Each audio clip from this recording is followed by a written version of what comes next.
Good day to you. My name is Maria Kądzielska and you are watching Poland Daily Culture. And today we'll take you to the journey to the Museum of John Paul II and Primate Wyszyński. And with me is an expert, David Machaj. Thank you very much for coming. Thank you for inviting me. I'm happy to be here. David, you work there. You're one of the responsible also for creating and all the events around the museum, but and you've also been, I would say, emotionally engaged to everything what we see there at the exhibition. And in the previous episode, you were telling us about how those two figures kind of coexisted, but what are the differences? So the gap difference between Wyszyński and John Paul II. I would say, would such kind of thesis would be true if not for the figure of Primate Wyszyński, there would be no John Paul II. Do you agree? Yeah, basically, I would invite you and all of your viewers to come and visit the Museum of John Paul II, because this is our main goal and main aim to, show their lives parallel to each other. And we invite every guest to, decide for themselves. And basically, we try to encourage interpretation, self-interpretation, and we don't want to impose any, notions upon our guests. But if you want my personal opinion, I think of Primate Wyszyński as a somewhat spiritual leader also for Karol Wojtyła and later John Paul II. And we all know that he famously said that you have to, introduce the church in the third millennium. So I think that, and also we know a lot of pictures showing, the special bond they had between them.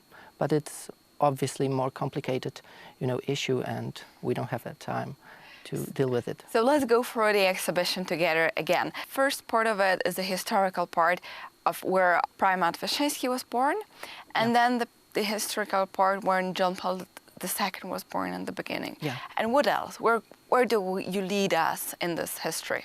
Yeah, actually we are, in a historical zone, but also geographical one, because we are in, interwar period in a renewed Poland, when Poland gained independence, and we have this red and white theme.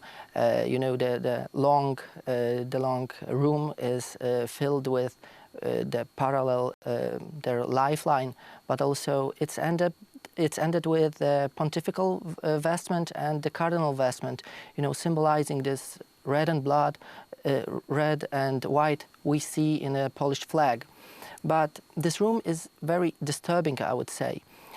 In our exhibition, you hear the Mazurek Dąbrowskiego in the background, but you also feel the sense of, the danger, because you hear some disturbing noises from the left-hand side, and this is another zone. This is occupation, and it's also the time of war, when we also showed their both parallel lives and lifelines, but in this difficult and changed time.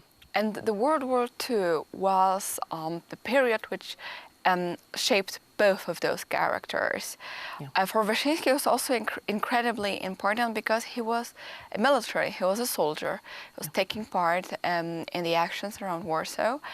But John Paul II, it was for him the element of growing up and getting more mature, realizing that the world is dangerous after all, and that you can easily lose your life, maybe shaking him out of his dreams of acting to something more difficult. Yeah, it's a very complicated topic, because we have like a sub-zone called Krakow, where we have this just a glimpse in a pre-war Krakow, when the Karol Wojtyła searches for his, calling, for his life meaning, and he was a part of a drama studio.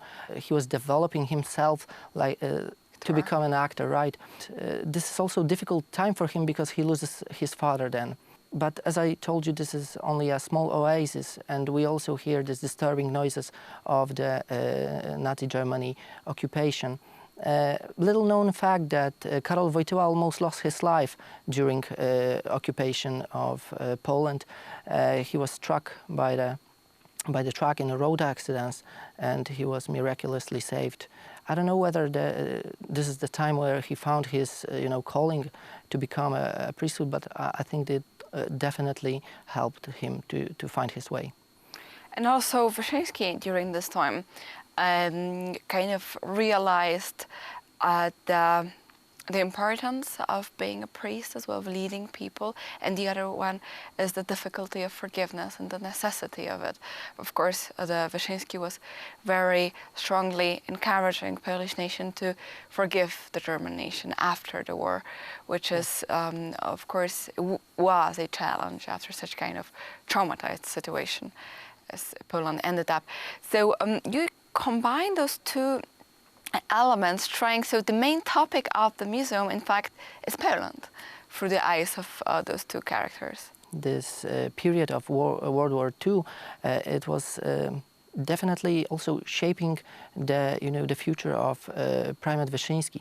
Stefan Wyszyński was a young chaplain of Home Army back then, and he was stationing just outside the Warsaw when the Warsaw Uprising started, and he saw the burning churches, he saw the capital of Poland, but there started his lifelong motto, "You shall love," because he wrote himself in his diary that during Warsaw Uprising he saw a file of a chart which was consumed partly by flames, and on this chart of paper he saw the words, "You shall love." So definitely there he found his meaning for forgiveness also to the German people.